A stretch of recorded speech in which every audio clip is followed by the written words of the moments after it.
Fine, guys, let's start. So, in the last class, we have seen some EDA techniques, right?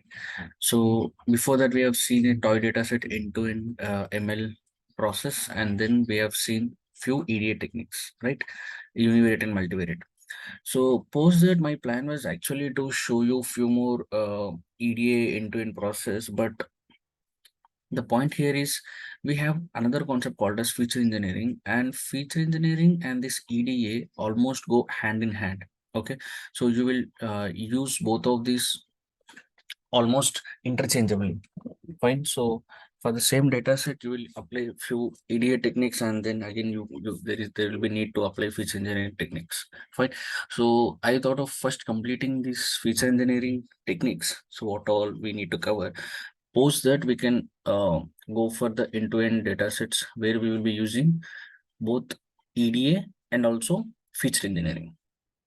Okay, so let's try to cover theory and practical concepts of only feature engineering.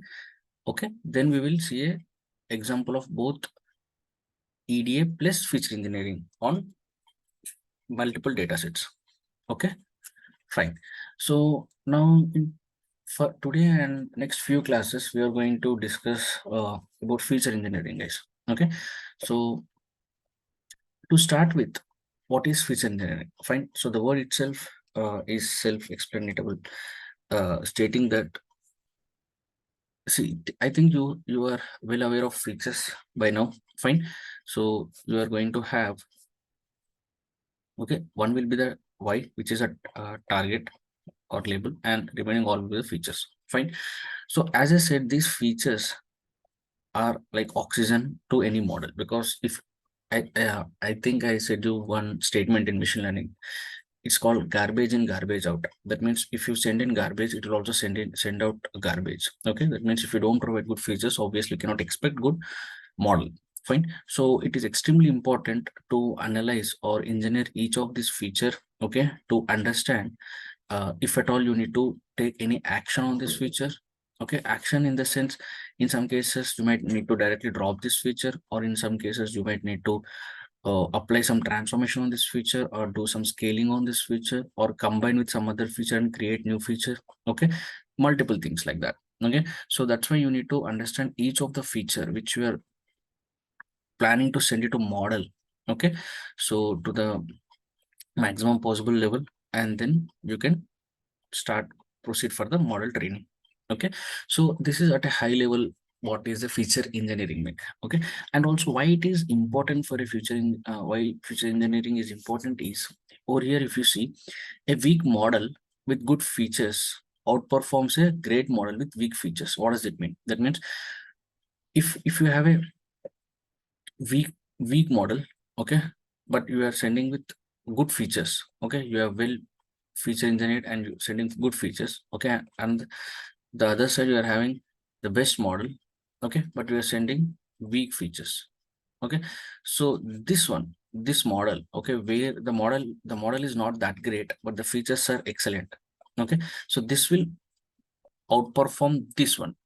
Okay, where the model is very good, that means we're having the best model but the features are not that great. Okay, so in other sense you can take it analogy like, let's say you're having petrol and car. Okay, for example, let's say you're having a normal car. Okay, let's say you're having a basic Tata Indica car. Okay, but you are using the best quality petrol. Okay, or in the other case, let's say you're using the Mercedes Benz car, the topmost model. Okay, but you're using the bad quality petrol. Okay, this will, when you drive this basic model will outperform this one. Accept or not, do you agree? Because even though it's a best model, but if the driving force, which is a petrol, if you use a bad quality petrol, obviously the performance will not be that smooth. You getting, guys? So same thing happens over here. So features will be the driving force for any model. Okay, it is from features the model will try to understand the relationship.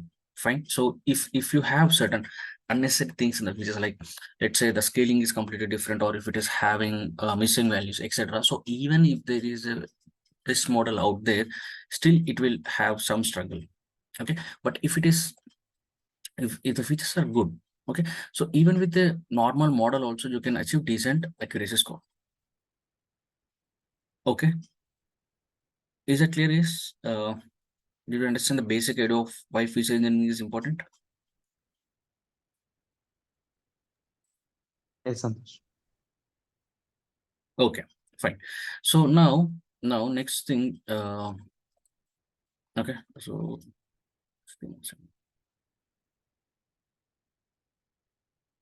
okay, so now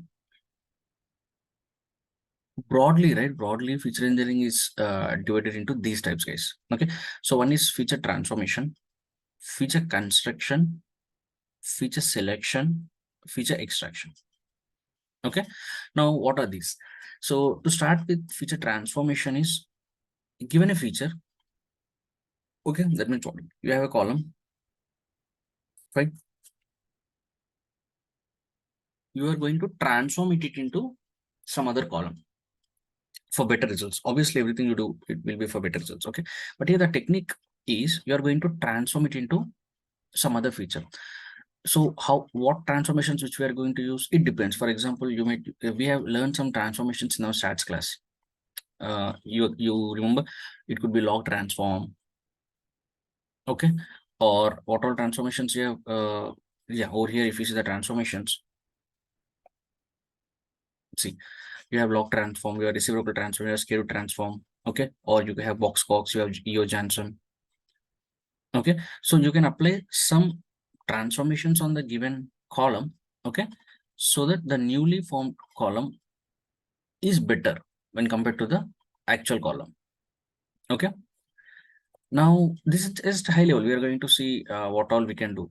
Okay, so even scaling is also called as transformation. Okay, the given column, instead of using this column, you are using some other column. Okay, so even if you do scaling, fine. So I think the other day I was discussing scaling, right? So that means if the range of two or three features are very different from each other, so obviously you cannot send as such to the model. Fine, you need to bring them to the common scale. Okay, and that is called feature scaling. Okay, so we are going to see in good detail, in depth, with complete example. Okay, over here if you see over here, but I think you have the basic idea what is feature scaling. Okay, so over there, what you are doing, you the actual column, you're not using the actual column, you are transforming it into a new column. Okay, the new column are called scale columns. Okay, that you are changing the scale of the column. Do you remember this feature scaling we discussed at a high level? Anyone of you remember? Okay. It's yes, Santosh. Like if two columns are values are different, Yes. we're making it to the same range. Like Yes, yes.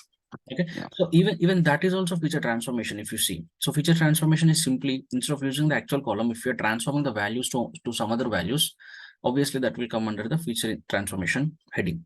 Okay. So that's one part. So second thing is feature construction is you are manually trying to create some features. Okay. From given features. Okay. So from given features, if you are manually trying to create some features, so that's features construction. Okay, so we are going to see what are these in a while. Okay, but I'm just giving you a high level definition. Fine, so here you will create some features manually. Over here, feature selection. Okay, so instead of, let's say, you are having okay, in place of one or two columns, let's say you're having some 50 columns, guys. Okay, so you have some 50 columns. Okay, so for example, client gave you 50 columns, or you have done a survey and the survey people has included every column which they feel as important. Okay, finally you got 50 columns. Okay, but all of these 50 columns might not be actually useful for predictions, right? So some of them are completely unuseful. Okay, so if you include those also, as we have just discussed, garbage in, garbage out. Okay, fine. If you include certain features, okay, which are completely unuseful, okay, so obviously it will affect the accuracy. Fine, so it is as important, sending the important features is as important as not sending not important features. Agree? So you need to send exactly only what is required for the model. Fine, so over here if you are having the 50 features, so obviously it doesn't make sense to pass all of this 50. So from here you need to use certain feature selection techniques and select, let's say, top 10 features or top 5 features. Okay, so that comes under feature selection. So you are selecting fixed number of features from the given set of features. Okay. Now, lastly, you have feature extraction. So over here, you are going to create some features, but programmatically. Okay. So over here, if you see this feature select construction feature extraction, here the difference is here also you are create new features from the existing features, but here you will do manually. Okay. But over here, you can create programmatically. Okay. And create new features. Okay. Create new features, and you are going to use these new features for the model. Okay. So over here, what is a main underlying agenda, guys? You are creating new features so that you will get the best accuracy. Agree? So that is the main. For that, based upon your data set, based upon your requirement, okay, so you might use one of these or all of these or any number of these feature engineering techniques. Okay. And also, it is not mandatory that every time you should use in one of these feature engineering techniques. For example, if the data set which you receive is already in perfect required shape and form, okay, you can directly proceed for the model training.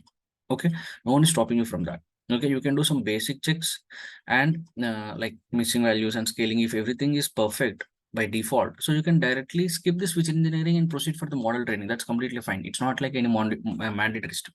Okay, both the EDA and feature engineering are depending on us. Okay, so once you analyze some data and if you feel it is not ready for the model training, so you will use certain EDA techniques to understand, and once you understand, then you will use feature engineering techniques to create some features. Okay, then you will go for the model training. Getting? So you're having this data and here you have the model. Okay, so if you feel the data is perfectly ready for the model training, you can directly go for the training, or you will go for additional step called as EDA, okay, plus feature engineering. Okay, then you will create new features and those will go for the model. Okay, so but most of the time we will do this. Okay, but if you ask logically, if you ask if there is any rule, so there is no hard and fast rule that every time you should do, but it is always recommendable to do this. Okay, so that you will get basic idea about the data, and also feature engineering has proved multiple times that it will always going to give better results. Okay, so these will be the high level categories of feature engineering is. Okay, so we are going to see each of these in detail with examples. Fine, but let me stop here for a second. So any doubts, guys, from what all we discussed? Any doubts? Anyone?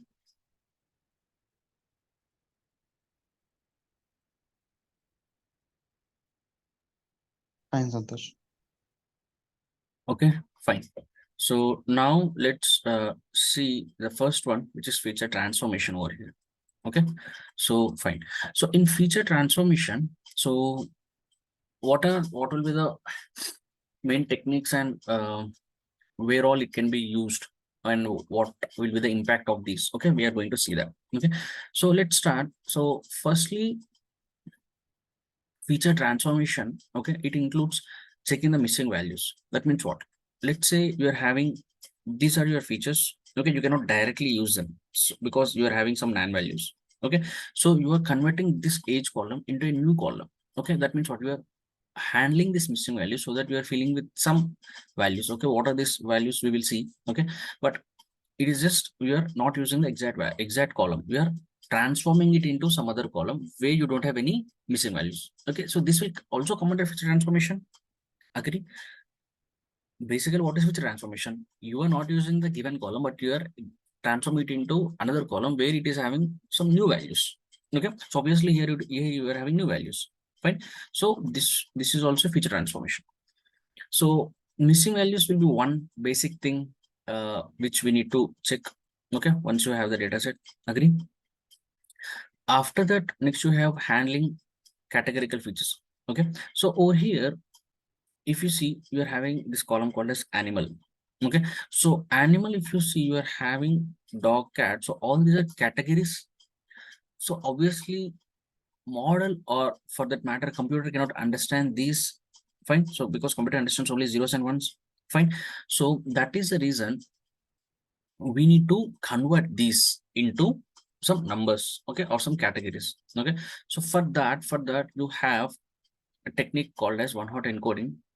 Okay, or also you have other kind of encodings like label encoding, or you have ordinal encoding, which you are going to see in detail in this encoding categorical data. Okay, over here I will show you like what all types of encoding you have. But usually, let's say just as an example, you use one hot encoding technique so that you will convert this column into these columns. Okay, that means you're transforming this column. So in place of animal column, you got all these new columns. Okay, so what is this? I'll just brief this now. What is this? Okay, but I will tell you in detail when we come here. Okay, so for example, you are having this column, right? So what does one hot encoding does is, first if we calculate the categories, how many different categories are there? You are having 1 2 3 4 5 different categories are there. Okay, so it will create each new column for every category. Okay, so that means for dog it is going to create one column. This is dog column. Okay, this is cat column. Okay,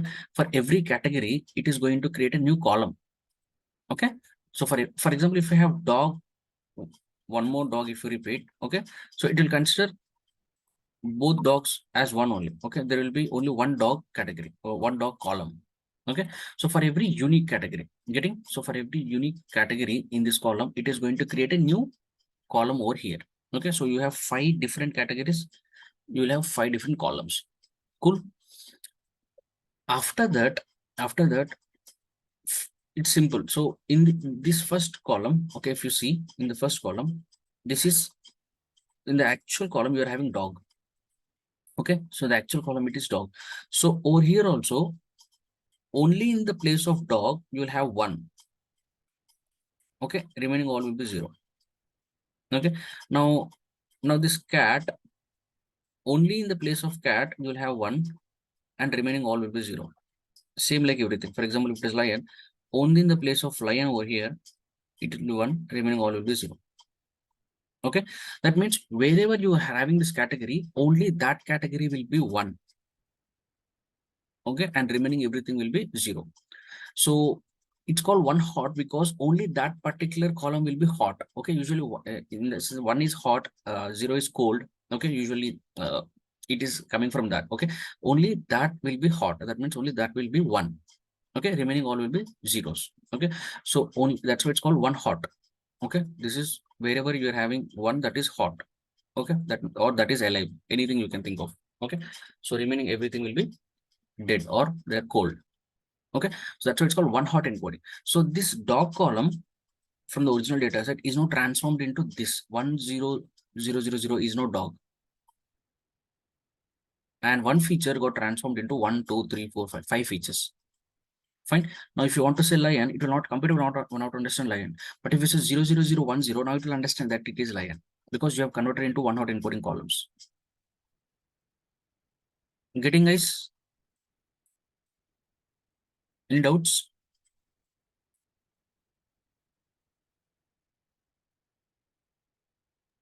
Yeah, as of now, Santosh. Okay, fine. So I'm just giving a high level idea, guys. Okay, for everything what we're discussing, right? So you are going to see with code practical example. Okay, so just give you an idea. So for missing values also we are going to see what all ways you can do, and categorical features handling also you are going to see what all type of encodings you can do. Okay, so but just try to understand, okay, why feature engineering is important. So everything we are going to discuss for next few classes will be under the heading of feature engineering. Okay, so in that first thing is feature transformation, right? So over here we are seeing, okay, missing values obviously you need to handle. Okay, that you are creating new features. Okay, and over here also handling new categories, also you are creating new features. So obviously this is also feature transformation. Agree? And coming to afterwards, coming to outlier detection. Yeah, so even you remember we studied about outliers, okay, in stats. Over here if you see somewhere quantiles, percentiles, yeah, over here using outlier, yeah, so outlier, box plot and outlier detection. So in this topic we discussed what is an outlier and how you can detect the outlier and how you can handle the outlier, how you can remove the outlier. Agree? So there are a few techniques like interquartile range, okay, and also using the box plot. Okay, and also what was the other technique, guys? What was the other technique? Using normal distribution also. we are able to detect outliers. Agree? Using the standard normal distribution. Okay, so just to remind you, like if you convert any distribution to standard normal distribution, the complete data should be between 3 standard deviations. Okay, anything above or below 3 standard deviations, positive or negative, will be considered as an outlier. Hope you remember that. Okay, so fine. Now coming here, we are again touching the concept of outlier. So over here, see, you are given a column. Okay, but now if you are removing this outlier and creating a new column, so obviously the column is changing, right? So you are transforming the column. So this can also be considered as a feature transformation. Getting? So, and what is the problem with the outlier? So this we already discussed. So, but I'm just giving an idea. For example, let's say in the linear regression concept where you have the best fit line. Okay, the idea is to fit a line so which can do the justice for all the given data points. Okay, so but if at all, let's say maximum of the points are over here. Okay, in this red circle. Okay, but you also have some outliers. But from the model perspective, it will try to do justice for each and every point. So it is also considering these outliers, and the line is inclined somewhat towards these points also, even though the majority chunk of the points are falling over here, but still just for these points, the line is moving towards that. Okay, so obviously it is losing some of the information from these points. Okay, for example, let's say if you see these 2 points, okay, the line is very far away. Agree? Just to justify these outliers also. So that is with outliers. So if you remove the outliers, so obviously the line is almost passing through all the points. Okay, if these 2 points, if you see these 2 points, sorry. Okay, these 2 points. So it is passing through that. Okay, so almost it is passing through most of the points when compared to this particular scenario. Getting? So that's why it is important to remove the outliers to get better accuracies. Fine. So over here also, you will remove certain outliers and you will create a new column. So which can also be called as feature transformation. Cool, guys. Getting? Any doubts?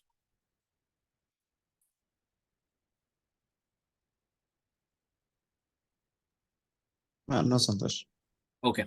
So after that feature scaling, yeah. So we have come across feature scaling again. So over here also, if you see over here, you can clearly see our, let's say, our target column is purchased. That means you need to predict whether the person has purchased or not, but the given columns are age and salary. Okay, so if you see the age scale is very different from the salary scale. Okay, it's not different, it's very, very different. Okay, so the age scale is, let's say, maximum it is something around 60, it is less than 60, but the salary scale is very, very different. Okay, so if you pass these two, so it will be very difficult for the model, okay, to do justice to both of these columns. Okay, so as I said, usually since the model understands only numbers, so according to it, bigger the number, important the particular feature. Okay, so which might not be the case. Okay, just because the salary numbers are bigger than age, that does not necessarily mean that salary is more important than age. Getting? So that's why you need to, before sending to the model, if the scales are different, you need to scale them to the common scale and then send it to the model. So now it's model's job to check with logic and tell us which is actually more important. Okay, it's not our job, it's a model job. Okay, so if it is model job, so before sending, you should not be biased. That means you should not send it with different scales. You should scale them to some common scale, and then you need to send it. Okay, so for the scaling also you have different techniques, but mainly you have something called as standardization normalization. Okay, so for this also you are going to see in detail over here or in feature scaling. Fine.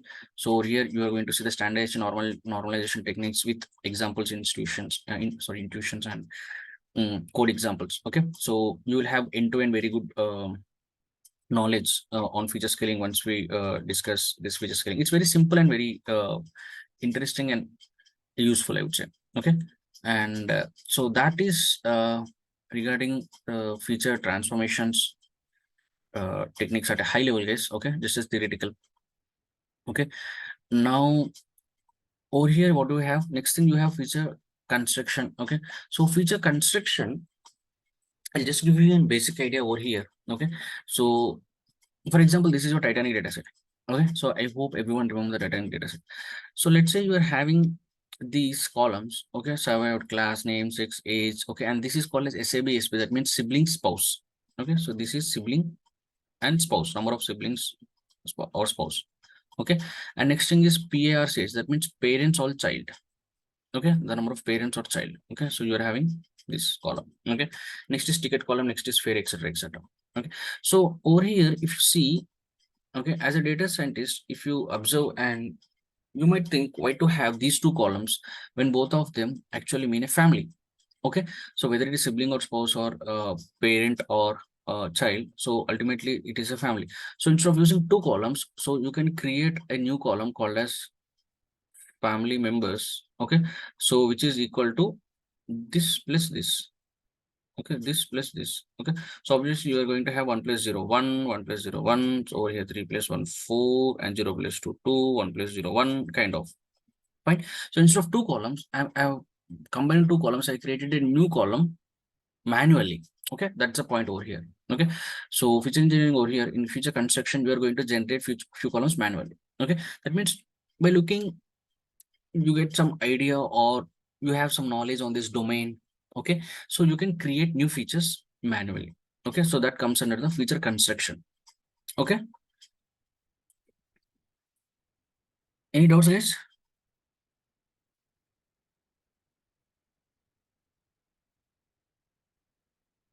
No? Okay, fine.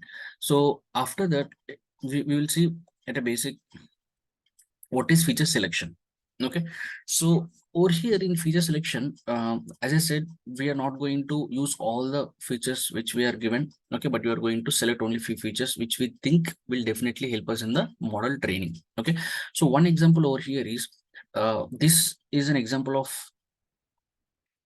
MNIST, minced data set. Okay, so this is this you will mostly see, if at all, if you study the deep learning, okay, concepts. Okay, so where you are trying to predict.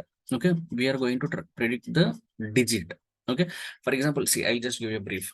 For example, let's say if you see this, this is a training data, guys. Okay, this is a training data, and this is 28 by 28. Okay, so for example, if you see, it is 28 by 28. Yeah, it will be 784 pixel. Okay, that means what? Over here it will be 28. Okay, and over here also 28. 28 rows by 28 columns. Okay, and total will have 784. Okay, so if you see the data set, so here you are having only till 774, but here total 784 values will be there. Okay, so that means what? What does this mean? Okay, let's try to one. Oh, sorry. Okay, what are these? So this is a training data set. Okay, so you will have multiple digits. Okay, multiple digits in this form. Okay, so I'll just give you an idea, guys. It is interesting data set. Okay, so let me just EST data set images. Okay, yeah. So over here, if you see, yes, so each of these numbers, if you see, okay, yeah, yeah. So over here, if you see each of this number, you're having zeros. See, all these are zeros. Okay, 1, 2, 3, 4, 8, 9. Okay, so I just took only one digit. Okay, so over here, number 7, I considered. Okay, so if you just cut this and if you zoom it, it will be 7. Okay, now this is a data set. Each of this will be a data set. Okay, now what is we are trying to predict? So we know this is 7. Okay, but 7 can be in different shapes and forms. Okay, even this is also 7, this is also 7, this is also 7. Okay, now we're trying to use this as a data set. Okay, and we will ask the model. Okay, so now what is this digit? Okay, whether it is 1 or 7 or 4, something. Okay, now that is a goal. Now, what is the training data set? Now, pixels are the training data. That means what? 28 by 28. So total, you are having 784 pixels. Okay, this is 784 pixel data. Agree? So now you have high resolution like 1080, like 4K, right? So that means what? It will divide that one single image into those many pixels.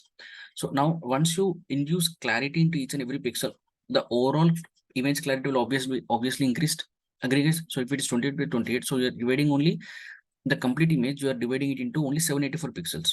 Okay, and each of this pixel, if it is having clarity, that's fine.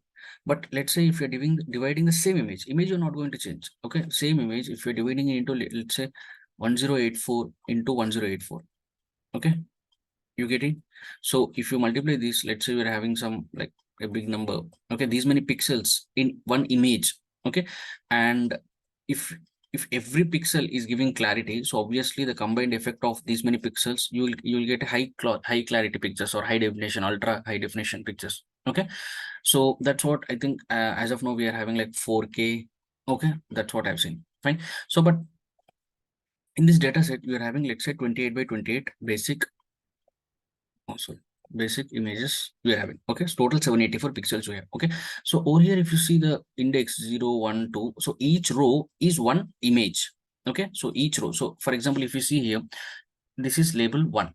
Okay, label 1 in the sense what? So this is number 1. First one is number 1. Okay, and in number 1, what are the pixels you are having? So all zeros, zeros, zeros. See, but it is not showing the complete data set, but it is till 8 pixels it is showing, and after that it is showing from 774. Okay, so it is having almost zeros, because if you see here, all this white, getting all these whites will be zeros where you are having the data. Okay, for example, this is label, right? So you're having 1 0. For example, you are having the label as 7. Somewhere you will have 7 in the data set. Okay, so all will be zeros, but only wherever you see the black spots, okay, there you will have the values 1.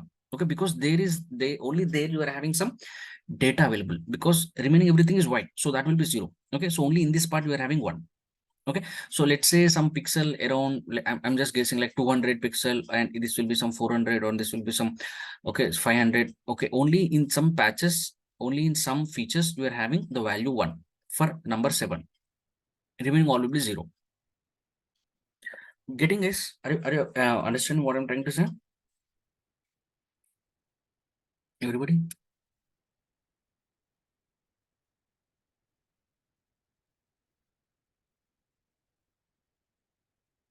Or shall I repeat?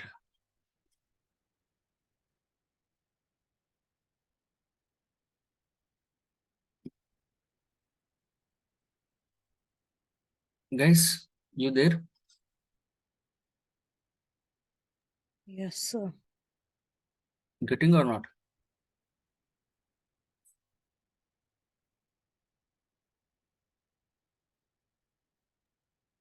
Understand, Santosh. Okay, fine, fine. So now out of 784, so each of this pixel will be one feature. If you see, okay, so each of this picture is one feature. That means pixel 0 pixel like the 784. So total we are having 784 features. Okay, so total 784 features you are having. Okay, where each of this box will be one feature.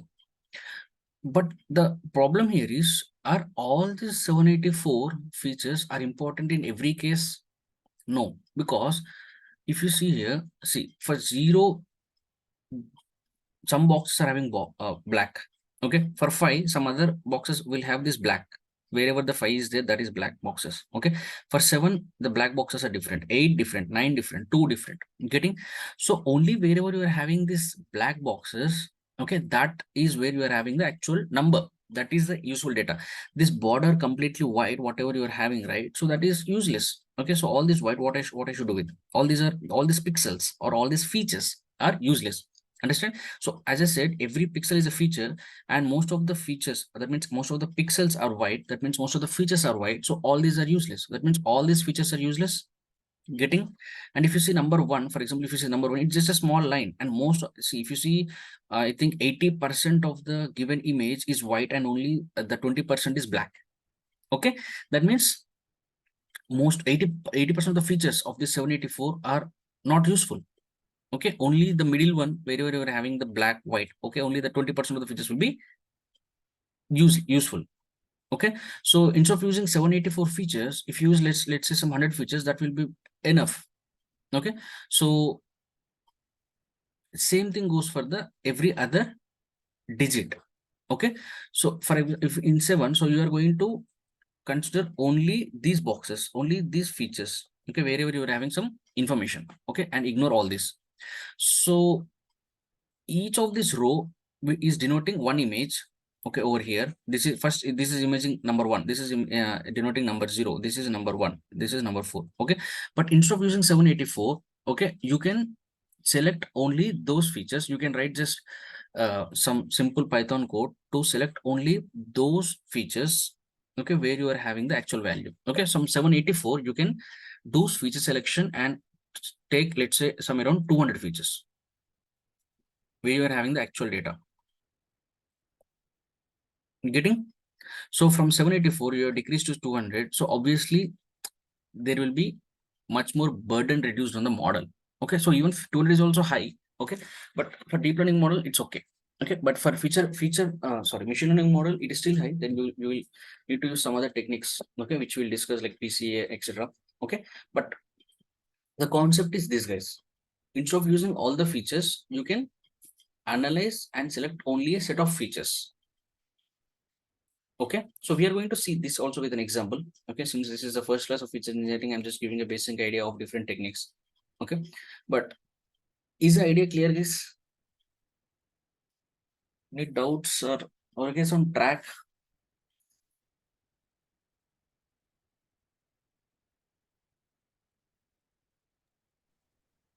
Yeah, it's fine for me. Okay, fine. Mm, okay, so now where was it? Yeah, next thing is so that was regarding the feature transformation, construction, selection, and extraction. Now coming to extraction, guys, as I said, we will generate the features programmatically. Okay, so we are going to generate the features give me a second, programmatically. Okay, so over here, that means what? For example, you are having this apply function. Okay, I'll just give you a basic example. Okay, so you are having this two columns, value and new. Okay, so you think that a sum of these two values might be helpful. Okay, so programmatically using code, you are going to create new column called as sum, where which is nothing but a sum of these two columns. Okay, which is nothing but a sum of these two columns. Okay, so that means you have created a new column by combining these two columns. Okay, by using apply function. Okay, so feature extraction is simple, but creating new columns from the existing columns, but not manually, using some code. Okay, or the other technique is PCA. PCA is called as principal component analysis, guys. Okay, so this also we are going to see in detail. Okay, but over here also we are going to create new features from the given features. Okay, for example, let's say you are having 10 features, guys. Okay, you are having 10 features. Okay, so using, sorry, okay, okay, you're having 10 features. Okay, so using PCA, okay, using PCA, you can just reduce these to, let's say, 2 or 3 features. Okay, those are called principal components. Okay, so let's say you're having principal component, oh, what this is called PC1, PCA2. Okay, so what are these? How are these generated? Okay, why are these useful? We are going to see. Okay, when we discuss PCA. Okay, but just this will also come under the heading of the feature extraction. Okay, because you are creating new features from the existing features programmatically using some algorithm or some code. Okay, fine. So that's the high level view of the feature engineering, guys. Okay, so I hope it's clear. Okay, uh, fine. So now let's try to discuss what all we have discussed now in some more detail. Okay, with some practical example and also some code. Okay, fine. Let's take just a 1 minute break. Okay, and we will discuss the feature scaling techniques today. Okay, so just give me a 1 minute break, guys.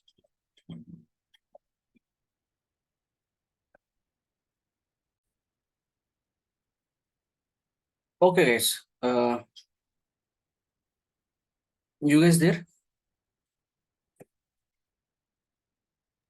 Yes.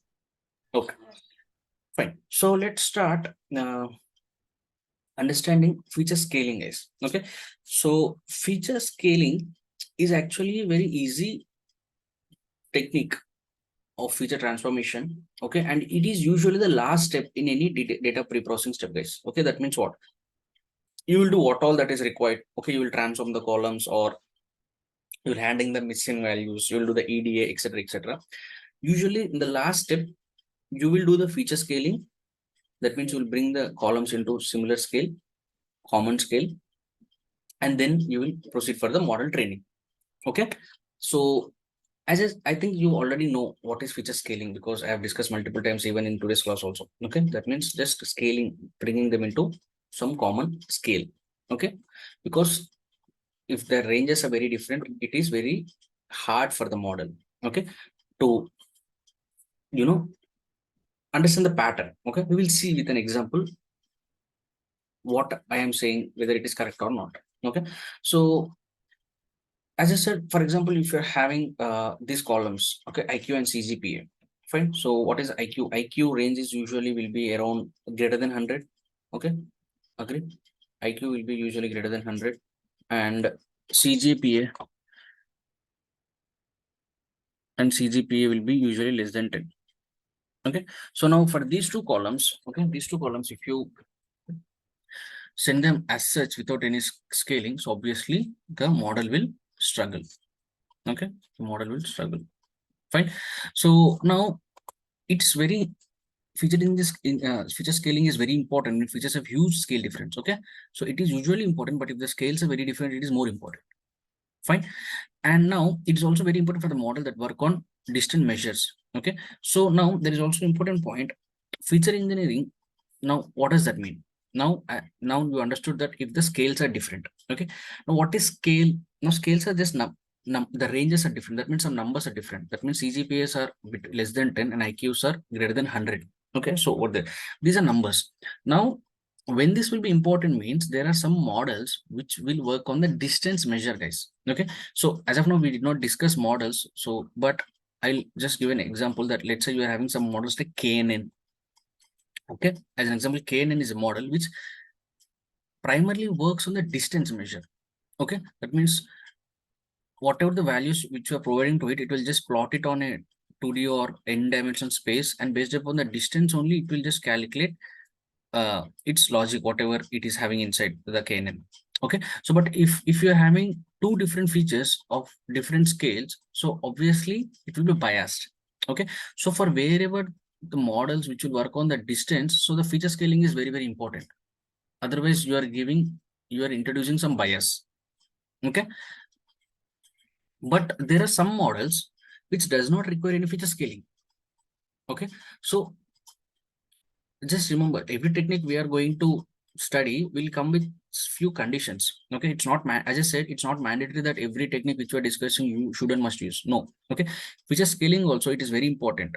Okay, so but based upon the model, for example, you have certain models called decision trees. Okay, you have trees models. Okay, decision trees, random forest, XGBoost. So all these models doesn't care about feature scaling. Even if you scale the features, or even if you don't scale the features, it is not going to make any effect to them. Okay, I'll also show you that. Okay, because why? Because they don't work on distance measure.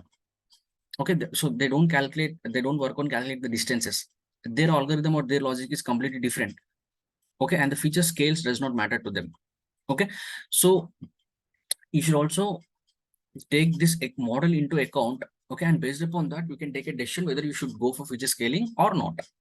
Okay, so as I said, usually what all models which will have some relationship with the distance calculation, you should definitely go for the feature scaling.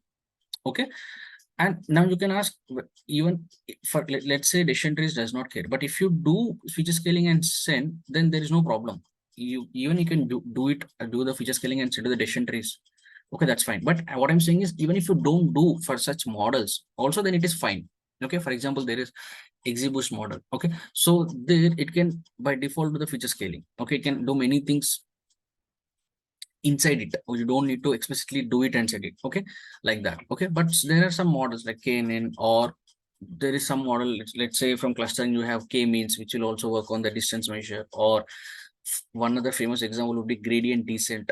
Okay, which we are going to study in our first machine learning algorithm called as linear regression. okay, over there, which is extremely important. And almost all the deep learning models, okay, they will work on the distance measure. Okay, for those, the feature scaling is very, very important. Okay, so now what will be the problem if you don't scale? Let's say for KNN model, okay, for KNN model, which works on the distance measure, if you don't scale and send it, let's try to understand at a high level. Okay, so see, as I said, let's say X will be our salary, okay, and Y will be our age. Now, salary will be obviously in thousands, agree, and age will be obviously in some two digit mostly. Fine. So now, let's say this is person one. He's having some salary S1 and age 1. Okay, and person 2, salary 2, age 2. Okay, now salary 1, age 1. So obviously the salary is a big number and age is a small number. Okay, now if you point this, okay, let's say this is 0.1, X1, Y1, that means salary 1, age 1. Now person 2, this is salary 2, age 2. Same thing, a big number, comma, small number. These are 2 points, person 1, person 2. Now, as I said, KNN model, okay, so you don't know about the KNN, but just understand it will work on distance. That means it will calculate the distance between these 2 points first. Okay, so you know the distance calculation formula. Okay, the distance between any 2 points is square root of x1 minus x2 whole square plus y2 minus y1 whole square. Agree? So now if you do this, for example, if you do this, the x1 and x2, which are salaries. So let's say if these two are the salaries. If you do this subtraction and the square, you see this value. Fine. If 83K is a salary 1 and 48K is a salary 2, if you just subtract and do the square, this is the number which you are getting. Okay, and y2 minus y1 will be ages. Okay, let's say 50 is the age of this person and 27 is the age of this person. And if you do the square, you are getting 529. If you see these two values, they're very, very different from each other. Fine. So now this will be the problem. Fine. So unnecessarily it will create an impact that x, that means salary is very much important than age to the model, which might not be the actual reality. Getting? So that's why to avoid these issues, we will first scale it. Okay, and it is very clearly evident from here that is, if you don't scale, the numbers will be very, very different from each other. Getting, guys, the basic idea? Here I'm clearly showing you that it's a distance. This is a distance calculation formula. I hope you remember this from trigonometry classes from school. Okay, so if these are the values, so obviously you are going to have a very huge different numbers. Any doubts? No, sir. Okay, fine. So now stepping into the actual feature scaling, guys. Okay, so broadly, we are going to study two techniques. These are the very two important techniques of feature scaling. One is standardization and one is normalization. Okay, so I remember I already gave you basic idea about these two, but here we are going to again study from scratch. Okay, first we are going to study about standardization. Okay, and next we are going to study about the normalization. Okay, but before that, can we do you guys have college today, or can we extend?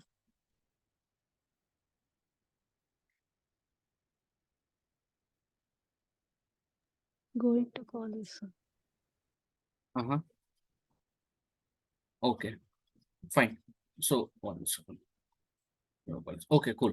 Okay, fine. So we'll try to take in our next class. Okay, so if possible, we'll connect today evening. Okay, so but I hope today's class you followed the today's class. Okay, so we have discussed the basic feature engineering techniques and also basic high level feature transformation, construction, selection, extraction. Okay, and then we have seen the basic intro of the feature scaling. Fine. In the next few classes or 1 or 2 classes, we are going to see in detail what is standardization, normalization, along with example, geometric institution, code example. Okay, and then same thing goes for the normalization. Fine. So once a feature scaling is done, then we are going to see each of these techniques which we have mentioned over here. One is how to handle the categorical features, and next how you can handle the missing values, etc., etc. Okay, fine, guys. So that's all from my end. Okay, so let's connect in the next class. Thanks.